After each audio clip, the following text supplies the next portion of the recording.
Welcome, my name's Doctor Warrick Bishop. I'm a cardiologist, I'm an author and a keynote speaker. I'm CEO of the Healthy Heart Network. I'm all about trying to help people live as well as possible for as long as possible. Heart disease is huge in Australia. Every 20 minutes someone suffers a heart attack. Most of these could probably have been avoided if only we knew what to do. This podcast is all about helping you understand blood pressure, weight, cholesterol for better health. If you enjoy this podcast, I would be honoured for a 5-star review. You can share it with your family and friends. It may well save someone you love. Hi, welcome to my podcast and videocast station. My name's Doctor Warrick Bishop and I really do appreciate you tuning in. Today I'd like to talk about two different things. One is some of the hacks that we look at on a regular basis to maintain health, and I'd also like to touch on lipoprotein, little a.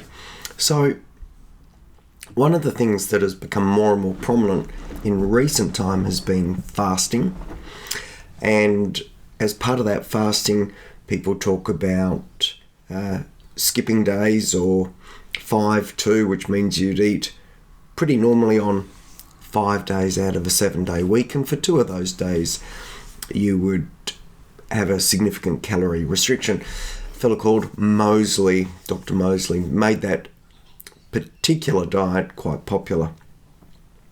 Since that, we've seen a discussion, particularly in social media and to a degree in scientific circles, around time-restricted eating. So something like an 8-16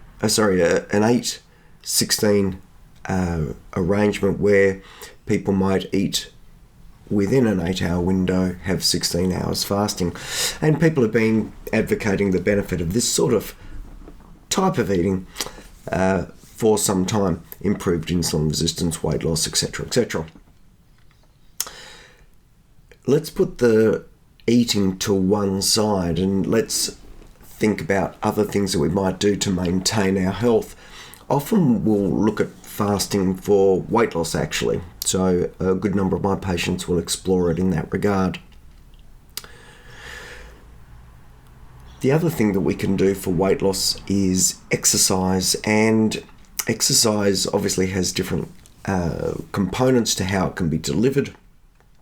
And probably one of the most significant ways that we hear talked about is high intensity interval training, or HIIT training.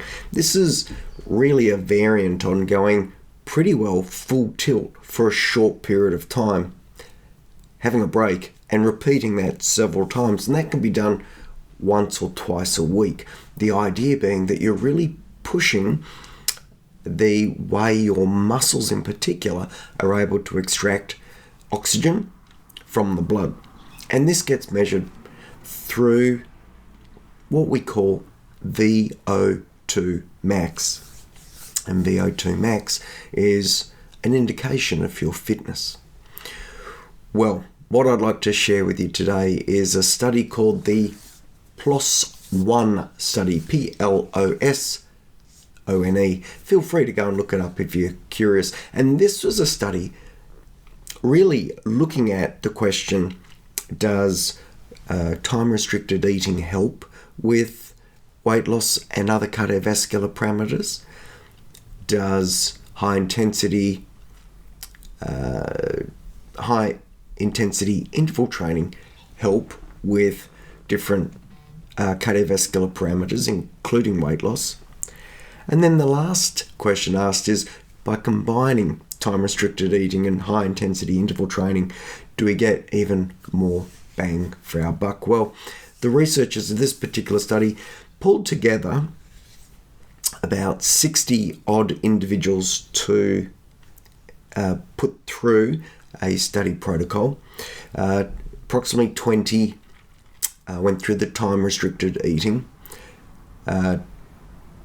Just over 20 went through the high-intensity interval training, and about 20 went through both the time-restricted eating and interval training. Each of those cohorts lost a couple of people. So respectively, it was 23 enrolled, 27 enrolled, 24 enrolled, and then respectively from time-restricted eating, 3 lost, high-intensity interval training, 3 lost, and from high-intensity interval training in combination with time-restricted eating, 4 lost. Probably telling us that slight increase on demand of restriction in terms of eating and discipline in terms of exercise took its toll. So after this randomization, these 20 odd individuals in each of those subgroups were tracked for 12 weeks, and basically the women there was a women predominantly cohort. They were all with BMIs over 30, so this was a group of ladies who were carrying excess weight, so an ideal cohort to ask the question, what can we do to help?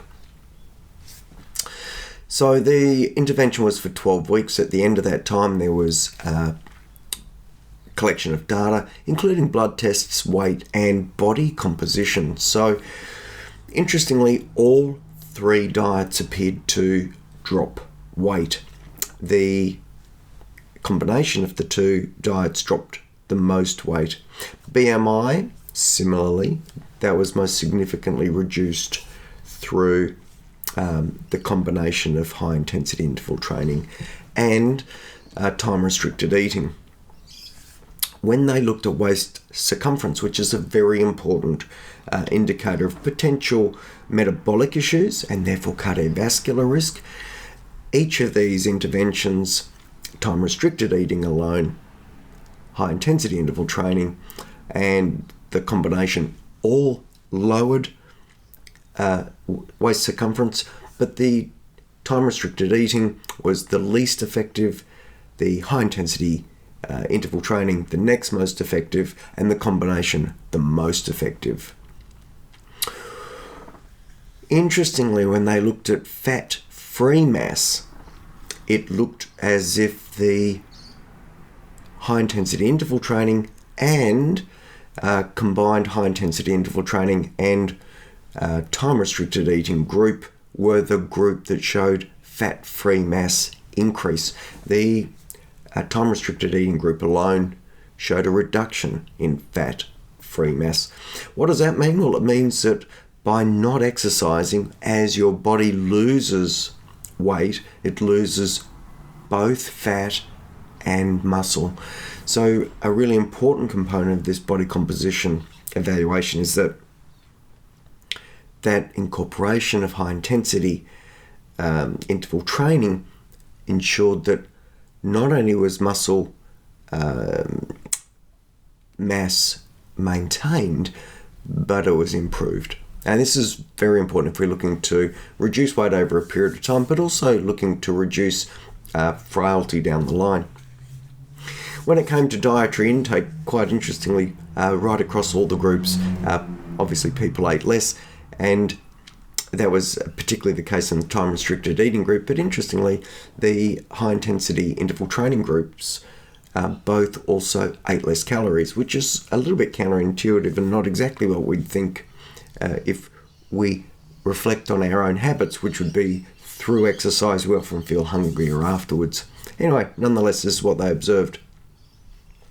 One of the most striking changes was, as we might expect, an improvement in glucose levels and insulin resistance.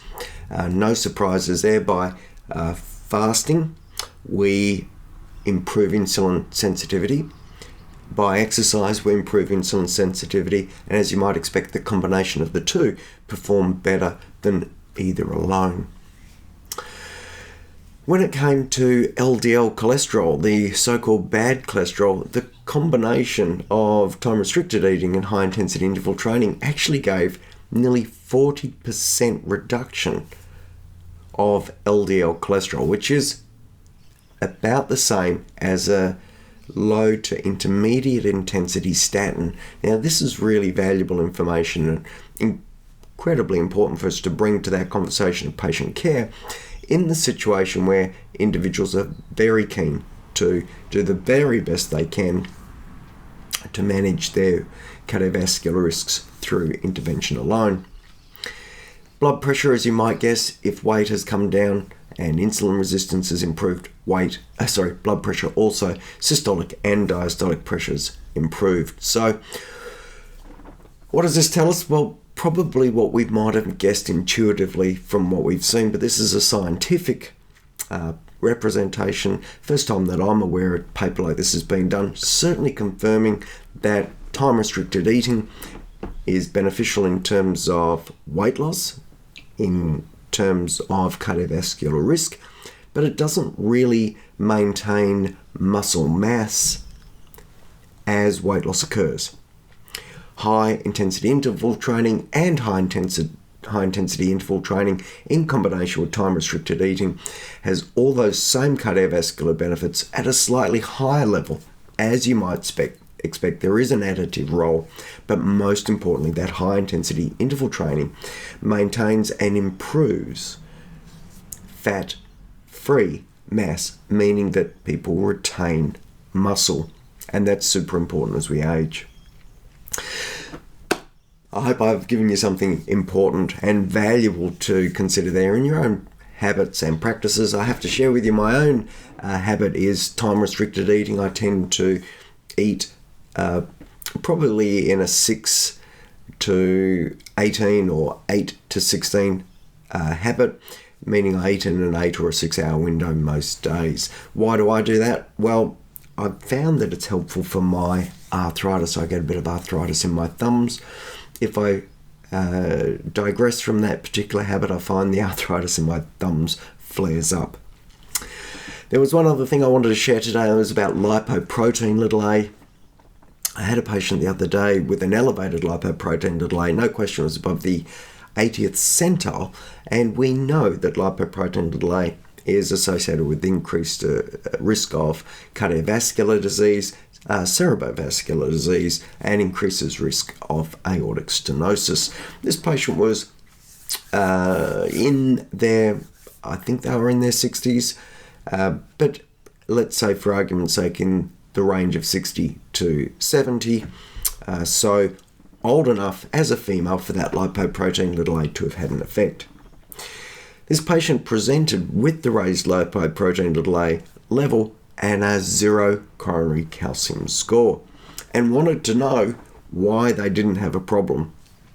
Well, the reason for mentioning that is to mention that what we see is only a fraction of what we understand, and that LP is an association broadly and appears causative in specific individuals. For this woman, it was simply an association, and to be honest, we can't be sure if the structure, the molecular structure, the series of amino acids that could be involved with her lipoprotein a specifically for her could alter charges on it, alter particle function such that it was less likely to deposit. It might be that this particular patient had such low other cardiovascular risks that lipoprotein a never really came into play.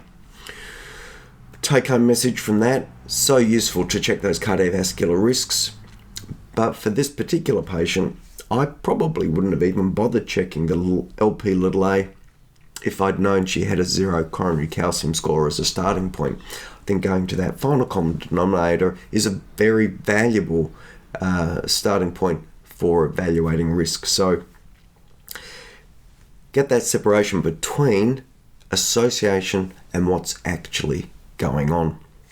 Well, time-restricted eating, high-intensity interval training, the combination of both, lipoprotein a and the role, I still believe, of imaging to guide our understanding before further testing. I'll leave all that with you. Been a delight to share. I hope you've got something really positive from this. If you do enjoy these podcasts, please share them. I would be really grateful for you to do that. And leave a positive review. I'd like that too. Till next time, I wish you the very best. Please live as well as possible, for as long as possible. Take care, and bye for now. Hi, ever wondered what your risk of heart attack is? You should. It's the single biggest killer in the Western world. We're talking one death less than every 30 minutes in Australia, one death less than every 60 seconds in the United States, 9 million deaths globally per annum. Well, how do you check your risk? Well, you can go to www.virtualheartcheck.com.au. You'll find out about your risk and what can be done beyond that to be even more precise.